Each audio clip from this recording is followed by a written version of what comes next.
The Word of God is alive and powerful, sharper than any two-edged sword, piercing even to the dividing asunder of the soul and spirit, and of the joints and the marrow, and is a critic of the thoughts and intents of the heart. All Scripture is God-breathed and is profitable for doctrine, for reproof, for correction, for instruction in righteousness, that the man of God might be mature, thoroughly equipped unto all good works. Study to show thyself approved unto God, a workman that needeth not to be ashamed, rightly dividing the word of truth. The Bible says, "For God so loved the world, that he gave his only begotten Son, that whosoever believes in him shall not perish, but have eternal life. For God did not send his Son into the world to condemn the world, but that the world through him might be saved. He who believes in him is not condemned, but he who does not believe is condemned already, because he has not believed in the name of the only begotten Son of God. But as many as received him, he gave the right to become children of God to those who believe in his name. Believe on the Lord Jesus Christ, and thou shalt be saved." We have been saved by grace through faith, that not of yourselves, it's a gift of God, not of works, lest anyone should boast.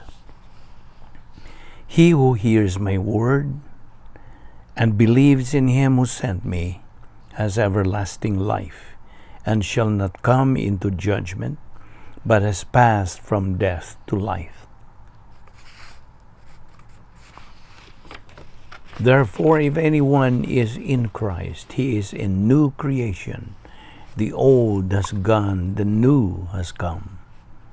All this is from God, who reconciled us to himself through Christ, and gave us the ministry of reconciliation. That God was reconciling the world to himself in Christ, not counting men's sins against them, and he has committed to us the message of reconciliation. We are therefore Christ's ambassadors, as though God were making his appeal through us. We implore you on Christ's behalf, be reconciled to God. God made him, the Lord Jesus Christ, who had no sin, to be sin for us, so that in him we might become the righteousness of God. There is therefore now no condemnation for those who are in Christ Jesus. For the law of life-giving Spirit in Christ Jesus has set you free from the law of sin and death. I give them eternal life, and they will never perish. No one will snatch them from my hand. The Lord is my helper, and I will not be afraid. What can man do to me? For all who are led by the Spirit of God are the sons of God. Sa dili pa kita magapadayon, sa atong pagtuon sa pulong sa Diyos ning adlaw, gikinahanglan ang atong pagpangandam sa itong kaugalingon. We have to confess, acknowledge, admit, cite, enumerate all our sins that we have committed today. Kaya kung dili nato kini kumpisal, mahimo kini nga babag. They become barriers to our study. Ang Diyos Espiritu Santo nga maong magtutudlos kamatuoran, dili siya makalihok sa iyang papel ingon nga magtutudlos kamatuoran pagpatinaw. It cannot function as such because there is a barrier. So atong ikumpisal kadang atong mga sala nga nabuhat. 1 John 1:9 nagaingon, if we confess our sins, God is faithful and just to forgive us our sins and to cleanse us from all unrighteousness. Alang kanimo dili magtotoo? You are an unbeliever? Kung buot kang musalmod ning atong pagabuhatong pagtuon sa pulong sa Dios, gikinahanglan nimo ang paggamit sa imong free will sa paghimo og labing maynundanong desisyon. This is the most important decision you can make throughout your entire life. The decision to believe in Christ as your Lord and Savior. Ang mga buhat, Kapitulo 16, versikulo 31, nag-ingon, tumuo ka kang Ginoong Hesus o ikaw maluwas. Diha usab sa Acts chapter 4, verse 12, nag-ingon usab, neither is there salvation on any other under heaven given among men whereby we must be saved. Busa, sa hilom mag-andam ta sa atong kaugalingon. Let us pray.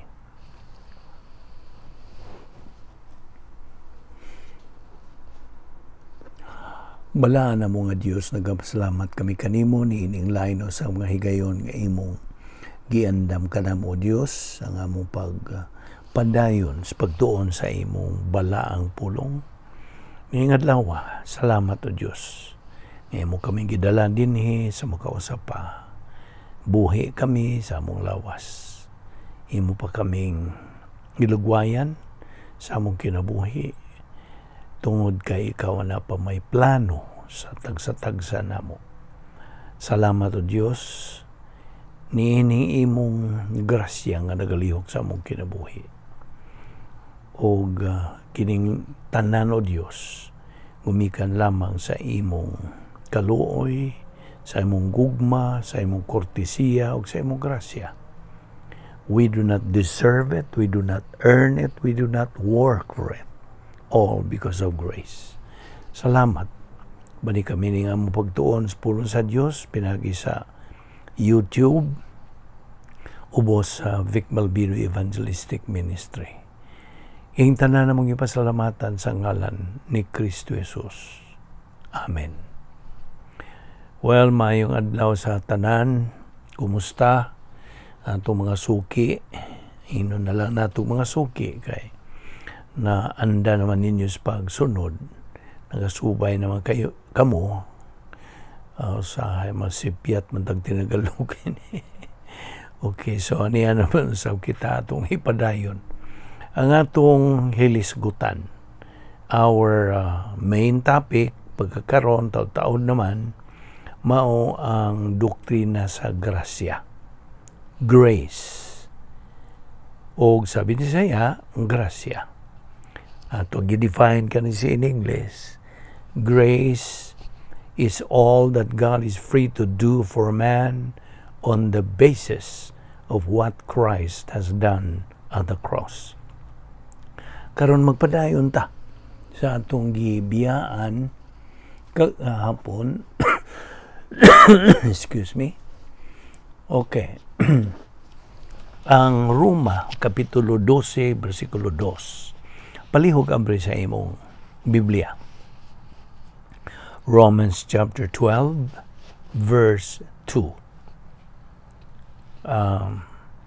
Okay, nagaingon kini sa in English. Be not conformed to the pattern of this world, but by the renewing of your mind.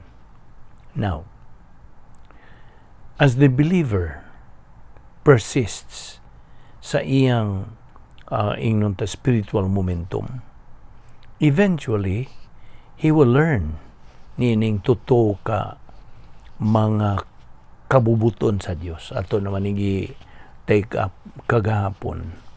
Nag-una niining God's will, mao ang viewpoint will nga nagatubag sa pangutana unsa man ang buot sa Dios nga akong huna-hunaon.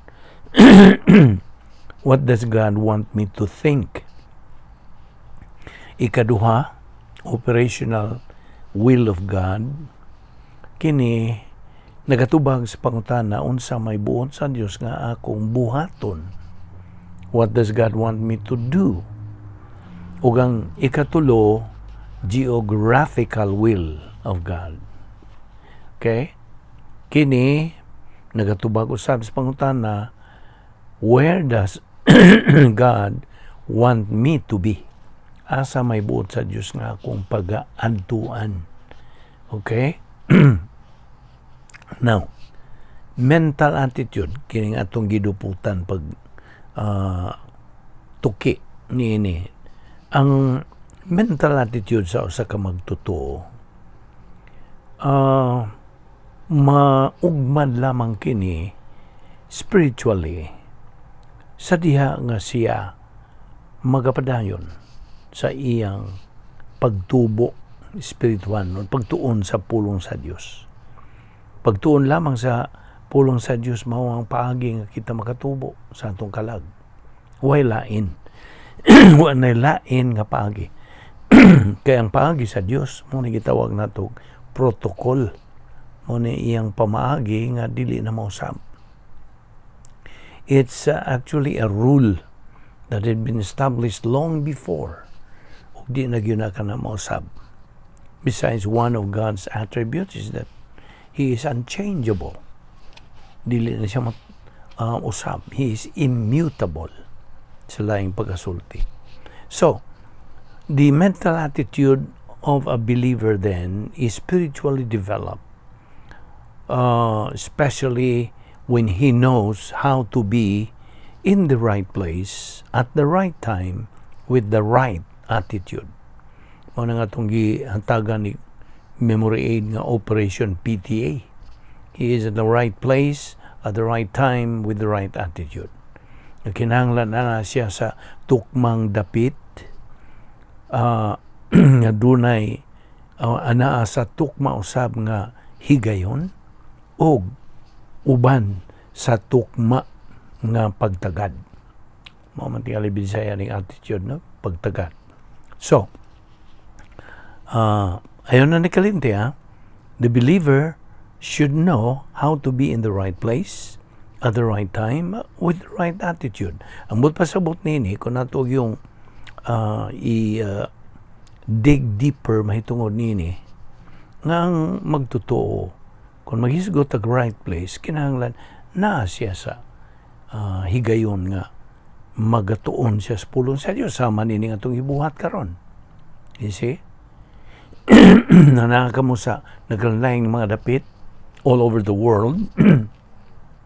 Kung hayang ka mahimutang og subay ka, nagasunod ka nini atong pagtuon sa pulong sa Dios, you are in the right place. Do you know that? Ana kastukmang dapit which God wants you to be. You see? Unya at the right time. Sa tukma usab nga higayon. Unsa may higayon ninyo diha sa inyong mga lugar sa tibuok kalibutan. You see? And uban sa imong tukma usab nga pagtagad. Pagtagad ngadto sa pulong sa Dios. So, sa magkanunay na gyud kining maong magtutuo niining maong prinsipyo inunta sundanan atong sundon kanang maong magtutuo will become objective. Bot pasabot, objective nga iyang tutukan lamang ang mensahe. Sabton, katunan, tuuhan, o iya na siyang gamiton. So mo nagingog.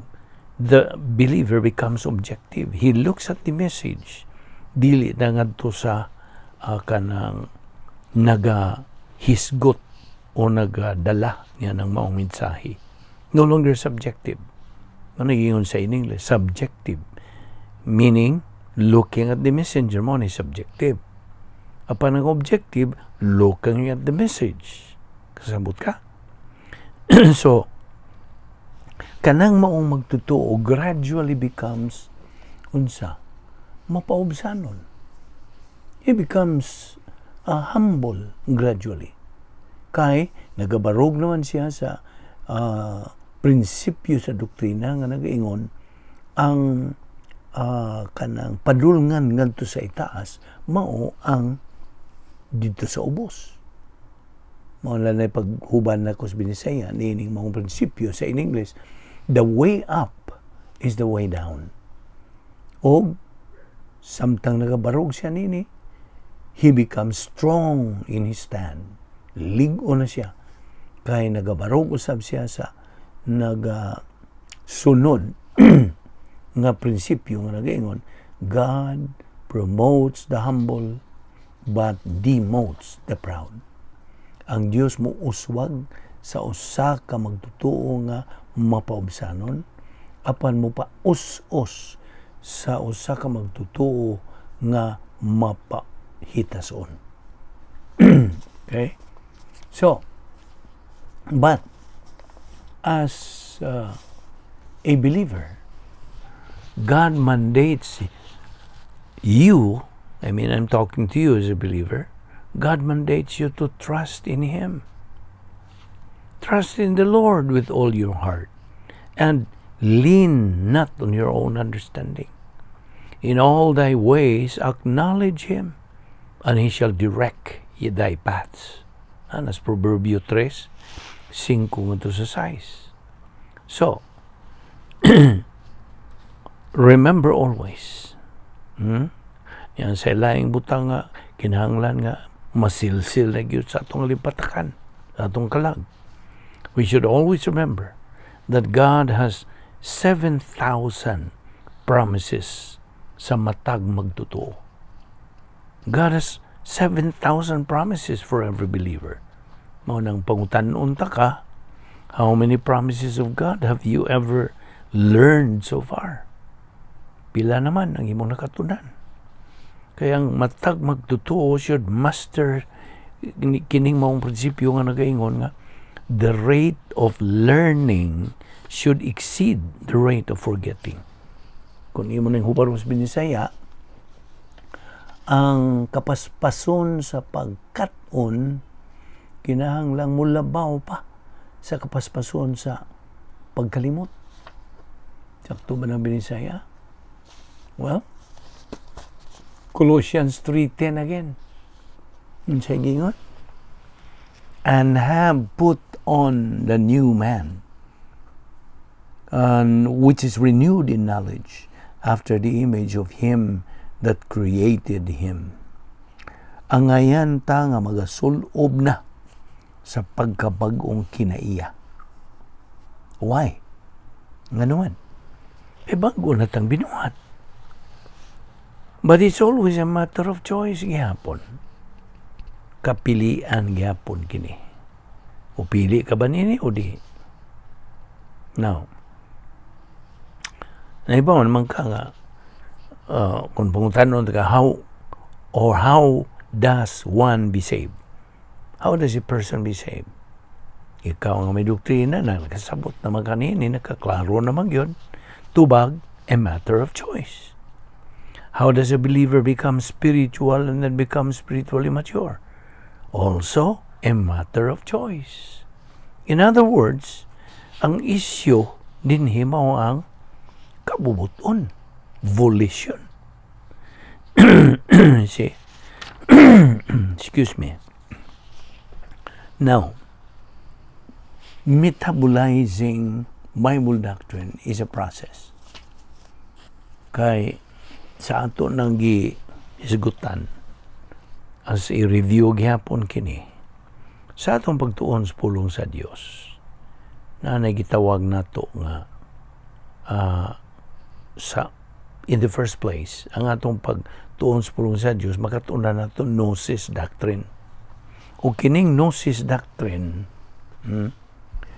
ang gnosis, G-N-O-S-I-S, nabot pa sabot, academic knowledge. Academic. Sama sa atong nakatunan diha sa mga eskwelahan. Okay? Sa kolehiyo, sa elementarya pa tao, sa high school na, kung atong nakatunan mo ka na ang academic knowledge. Okay? Nga why is spiritual value. dili magamit sa atong espirituhanong pagkinabuhi. So, mao ni Gnosis doctrine. So, how do you convert it into metabolized Bible doctrine? Dili pa na metabolize. But pasabot, how do you convert that into epignosis? Ang epignosis, E-P-I-G-N-O-S-I-S, epignosis, kung mo ginang i-pronounce epignosis, apan epignosis man yun, kana, nahimong epignosis sa diha nga, ang imong nakatunan nga doktrina, pulong sa Dios nga, kini atong gitunan, kanang imong gisabot, imong gi-absorb, o imong gituuhan. Underline that word. You believe it. Imong gituuhan, mao kana ang Yahweh. Pagtuo niya ng imong nakatunan. Well, ang synonym ng pagtuo, pagdawat. Gusto? So sa imong pagdawat niya na, ang Espiritu Santo naghuwat kano sa animo dawatan, sa animo tuuhi, aron siya makalihok na. Kung sa may iyang lihok, kung sa iyang function, ang function sa Espiritu Santo mao ang pagtiwas niya na, imong nakatunag, imong nasabtan, o imong gituuhan, pagtiwas niya na, to make more real than anything else. Sabtag yun na. Ang doktrina na himo nag yung tinuod, matuod, timos. Uwa na kay pagduha-duha. Imong gidawat ka na, o karon mo function na dayon ang Espiritu Santo. O iya na ka ng unsa. Ipatinaw, klaro, tataw diha kanimo. O maon na ang gitawag na to metabolized Bible doctrine. Ang nagabuhat sa metabolization mao ang Espiritu Santo, dili ikaw. Ang imong ragyong, yung talang function nimo, mao ang imong pagtuo. Pagdawat niyan tong imong nakatunan. You see? Pagtuo, pagdawat. Espiritu Santo mo imo, unsa? Himo gyud niya ng klaro og tataw. So karon, na-metabolize naman ang maong doktrina, epignosis naman, epignosis doctrine na. That's the only time nga kana mahimo nang maggamit nimo sa imong espirituhanong pagkinabuhi. Now, it is usable, it has spiritual value, spiritual validity, ug kana kanang ugmad na kanimo sa pagpadayon nimo sa imong kanang buylo sa imong kinabuhing espirituhanon, that is spiritual momentum. Gikan sa baby believer ngadto nas pagkahingkod nga ang magtotoo, hangtod nga makabot na gyud ang kinatumyan nga mao ang espirituhanong pagkahamtong, spiritual maturity. Nga diin mao kanang ang nga imo nang matagamtaman ang gitawag og capacity stage, katakos nga ang capacity for life, capacity for blessings, capacity for love. Okay? Na nakikatakos. Life becomes more meaningful, purposeful, and with definition. Diha na. O that's the time you are kanang nakadawat na kanya ng capacity. Yeah? Capacity to receive blessings. Of course, qualified ka naman sa pagdawat sa mga panalangin, kayo have capacity na, ang Diyos karon nahimaya. Nahimaya sa imo na karon pagkabot sa spiritual maturity. Now, ang Diyos magabuo na siyang panalangin diha kanimo. Dili kay, of course, niya atol laning atong tuliron ha. dili ikaw ang bubuan. Paminaw kay this is very critical point. Dili ikaw ang bubuan. Kay ang bubuan gyud sa panalangin, God pours His blessings on the righteousness that He clothed nga iyang gisulob diha nimo at the moment of salvation. Yan yung higayon imong gidawas Ginoong Kristo nga imong manluluwas, gisuloban kag pagkamatarong sa Dios. Nga ang Dios kun mutanaw diha nimo, dili ka na hinukman, you are no longer judged, kundi you are justified. Na matarong ka na. Did you understand what I mean? Nasabtan ba nimo? So, mao ang puntariya, mao ni target sa mga panalangin nga ibubo na sa ipadahili ka ng mga panalangin diha sa gitawag og grace pipeline. Ato na lang naghihubad sa Binisaya og tubo sa grasya. Iyang ipadahili, okay? Nganha sa tubo paingon ngadto sa iyang pagkamatarong. Adto moabot sa pagkamatarong sa Dios og diha ang Dios mahimaya. O actually, dili ikaw mo'y naghimaya sa Diyos. Ang Diyos mismo mo'y naghimaya sa Diyos. Only God glorifies God. Nungka kita, dili kita kanang himaya sa Diyos. It is only in that process nga ang Diyos mahimaya tungod kay nakita niya na ikaw nga anak niya nagatuman, nagasubay, malahutayon, masubayon, masigihon, makanunayon, nga ikaw nagatubo hangtod nagkabuot na nimo. Ang where you are now qualified or you have the capacity to receive those blessings.